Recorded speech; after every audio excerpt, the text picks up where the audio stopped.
Hello, everybody. It's your favorite boxing analyst reporting live from the Department of Corrections. So this is going to be my official Shakur Stevenson versus William Zepeda official prediction. So let me just say this, man. I don't like Shakur Stevenson. There was once upon a time where I was giving him a chance, and I did like him, and, you know, bing, bang, boom, but the fucking kid doesn't fight anybody. He bores everybody to sleep. And my heart and prayers go out to the people that actually pay money to watch this fucking ass clown box. He's boring. He does boxing a disservice every time he fights. Every time he fights and people tune in, it's a shit show. It's a boring. He fucking hugs people to sleep and outpoints them. He takes zero chances because he's a fucking sissy and he's scared to get punched in the face. And you know, if you don't like getting punched in the face, go find another profession, man. He has no punching power, no fire in his belly to actually try and go for the knockout. And don't talk to me about his last opponent that he stopped. That guy was a fucking bum. You know, that was a late replacement for fucking Floyd Schofield, and we still haven't heard a good reason why he pulled out of the fight, but I'll leave that up to the conspiracy theorists out there, you know. But Shakur Stevenson, so I'm not going to come over here and praise Shakur Stevenson since he's finally got a legitimate opponent in William Zepeda. It's long overdue. He should have fought Haney. He should have fought Lomachenko. He should have fought Gervonta. He should have fought all these guys, Teofimo, all these guys already. So I'm not going to sit up here and fucking suck his balls now that he's finally got a top 10 lightweight across the ring from him. It's not going to happen, people. So if you're coming over here looking for that, get the fuck out. No refunds, get the fuck out. So as far as William Zepeda goes, he's a solid fighter. He's a top 10 lightweight, maybe borderline top 5, top 6, 7, something like that. He's powerful. He's got a lot of power.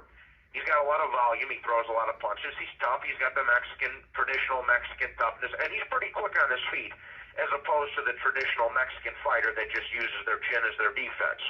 You know, so he's got some skills, he's got some power, he's elusive, he throws a lot of punches, he's got some good ingredients there. And he does have some of the ingredients to cause Shakur some trouble, similar to how Edwin De Los Santos did. You know, he's a lefty, he's quick, he's got some pop.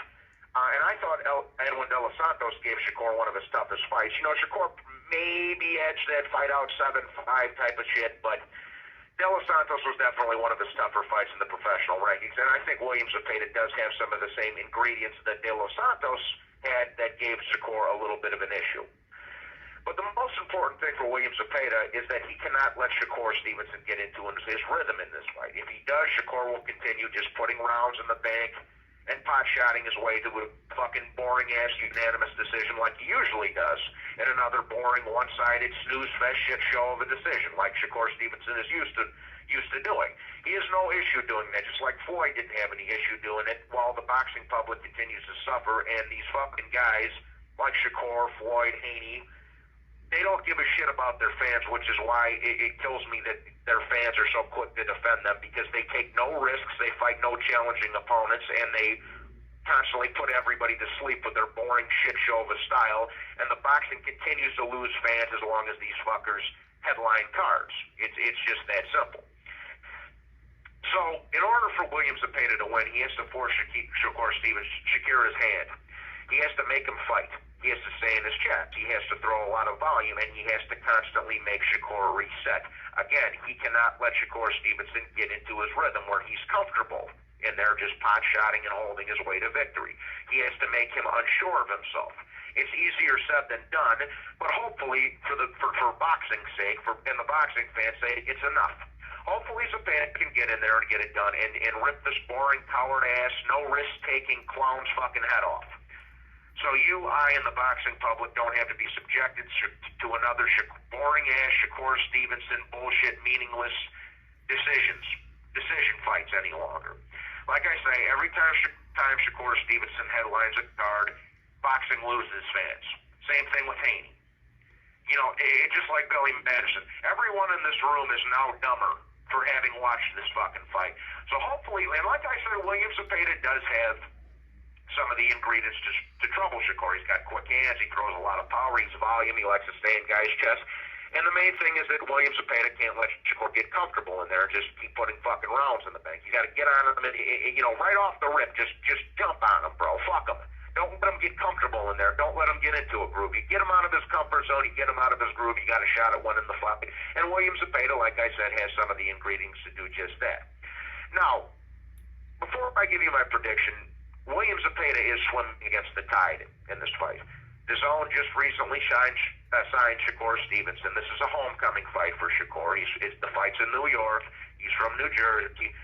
You know, if the card's even remotely close, it's going to go Shakur Stevenson's way. But I'm hoping and praying that William Zepeda gets it done. With that being said, I got Shakur Stevenson winning a majority decision on this one. I think Zepeda's going to do enough to make it interesting. He's going to do enough to, you know, like I say, get Shakur out of his comfort zone. But he's just going to fall short in doing what it needs to be done. I think it's going to go to the decision, but this is going to be Shakur's toughest outing to date, at least in the professional ranks. And I think Zepeda's going to give him some issues in there, but I think he's just barely going to fall short in a 7-5 type of fight where Shakur Stevenson just barely edges the fight out. So for my official prediction, I'm going with Shakur Stevenson by a majority decision against the game William Zepeda, and gives him one of, if not his toughest fights in the professional ranks. So that's my 2 cents anyways, people. I got Shakur majority decision, but I'm hoping William Zepeda gets the job done. And that's my 2 cents anyways, people. So God bless you all. Hope you enjoy the fight when it comes around. Please be sure to hit the like button and subscribe, and I will talk to you on the next one. God bless you all. Take care now. Bye-bye then. Done.